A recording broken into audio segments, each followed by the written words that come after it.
अगे हथवा में मेहंदी रचाई के जनुआ पियावा घरे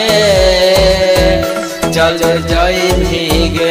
अगे पियावा घरे चल जई गे अगे हथवा में मेहंदी रचाई के जनुआ पियावा घरे चल जई गे अगे पियावा घरे चल जई गे कइले हमर प्यार के जनुआ भूले नहीं तू पैमी गे अगे पियावा घरे चल जई गे अगे रोजे रोजे याद करी तोहारा हम कानब मोहनी सूरत आगे के करनी हारब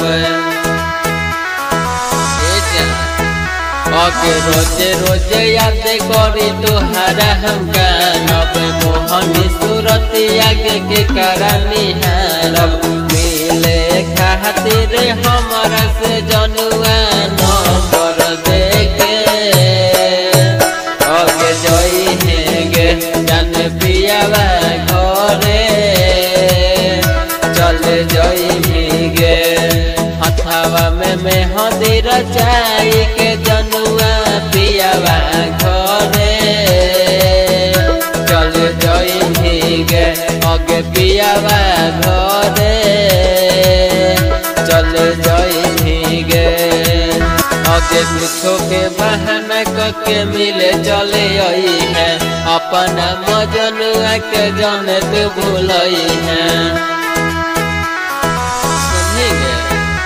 अगे कुछो के बहाना के मिले चले आई है अपना लभरावा के जाने तू भूलई है फटी सुमहन छय के जनुआ दिलावा ना दो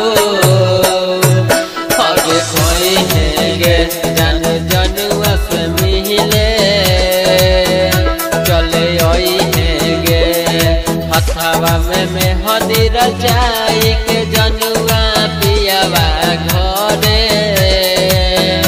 चल जई गे अगे पियावा